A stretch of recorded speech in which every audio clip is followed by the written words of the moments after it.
Welcome back. This is day number 24 of our Advent series, Looking Forward. Then I saw a new heaven and a new earth, for the first heaven and the first earth had passed away, and the sea was no more. And I saw the holy city, New Jerusalem, coming down out of heaven from God, prepared as a bride adorned for her husband. And I heard a loud voice from the throne saying, Behold, the dwelling place of God is with man. He will wipe away every tear from their eyes, and death shall be no more. Neither shall there be mourning, nor crying, nor pain any more, for the former things have passed away. Revelation 21, verses 1 through 4. Will God indeed dwell with man on the earth? That was the question that Solomon asked in 2 Chronicles chapter 6, way back, as it were, on December 6th.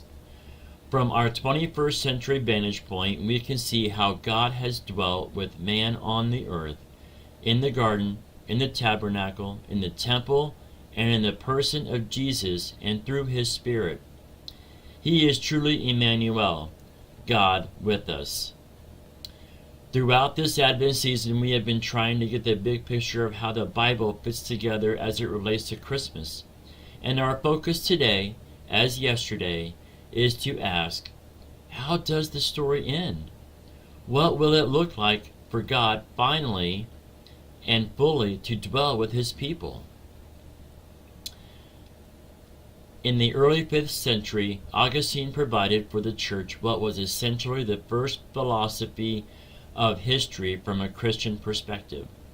It took him 13 years to write it, and it remains a classic, even more than 1,500 years later.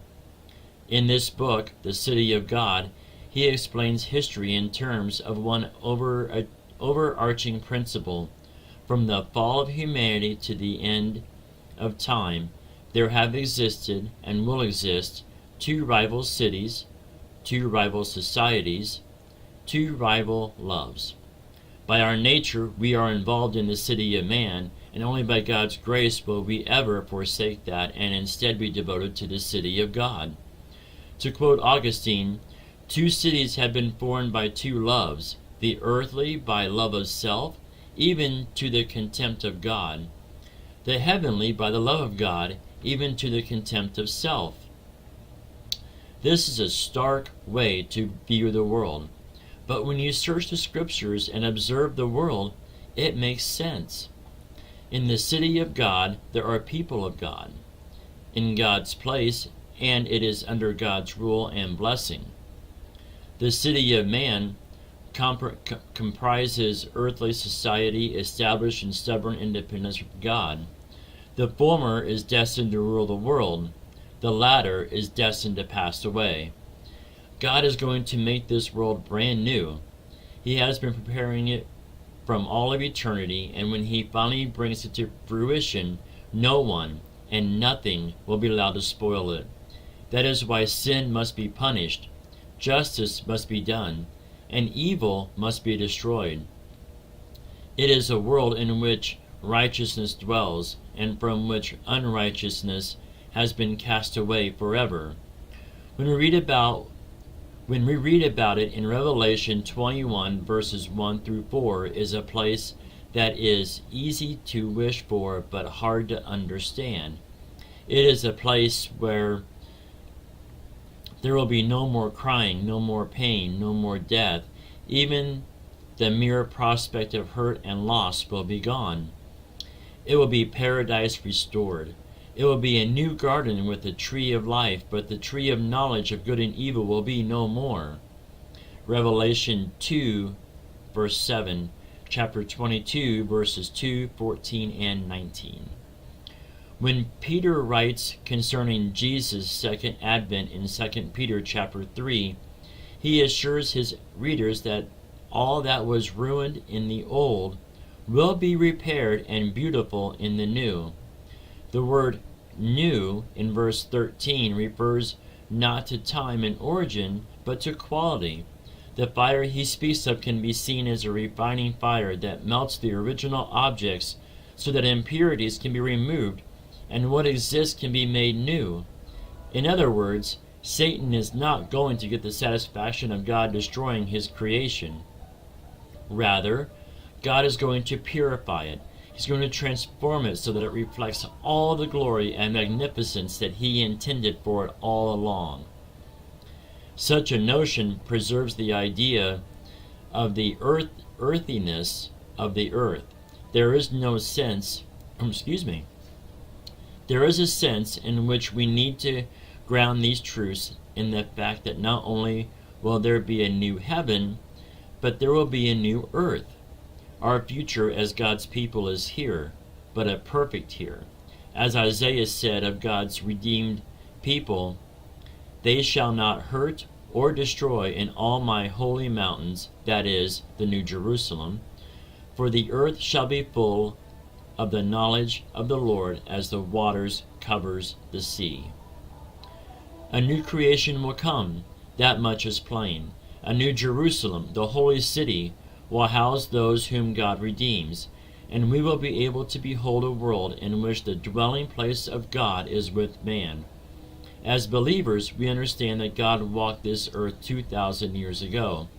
We know God's presence today thanks to his indwelling Holy Spirit, for the church, the people, not the buildings, is God's temple on earth for now. But our knowledge and experience of him right now is so limited. When he ushers in the new heavens and the new earth, however, there will be no special place in the new creation where God's presence will be concentrated. There will be no special buildings we must visit if we want to meet God. There will be no distance between God and us. There will be no temple because everything will be temple. Revelation 21 verse 22. The New Testament ends in the way the Old Testament ends, looking forward with anticipation and confident expectation. This is one of the marks of Christian reality. It is one of the tests of vibrancy of our faith and the spiritual vitality of our churches. We are a waiting people, waiting not for Christmas, but for Christ. So as another Advent season draws to a close, look forward so that you will continue to be drawn to what lies ahead. Take seriously the challenge of living a life that is pure before God's gaze, that is ready for his return, and foster a passionate concern to see others come to know and love our God, who came down at the first Christmas and is surely gloriously coming back again. Let's look at some things for reflection. What aspect of the new creation are you particularly looking forward to? How does that move you to praise Jesus now and live for him today? And what tends to stop you from living as though Jesus will return? What could you do in the new year to make your eyes look forward more than they look down? Love divine, all love excelling, joy of heaven to earth come down. Fix in us thy humble dwelling, all thy faithful mercies crown. Jesus, thou art all compassion, pure unbounded love thou art. Visit us with thy salvation, enter every trembling heart. Breathe, O breathe, thy loving spirit into every troubled breast. Let us all in thy inherit, let us find the promised rest. Take away our love of sinning, Alpha and Omega be, end of faith as its beginning, set our hearts at liberty. Come, Almighty, to deliver, let us all thy life receive, suddenly returning and never more thy temples leave. Thee would be always blessing, serve thy as thy hosts above, pray and praise thee without ceasing, glory in thy perfect love. Finish then thy new creation, pure and spotless let us be. Let us see thy great salvation, perfectly restored in thee. Change from glory into glory, till in heaven we take our place, till we cast our crowns before thee, lost in wonder, love, and praise. Love Divine, all loves excelling, by Charles Wesley.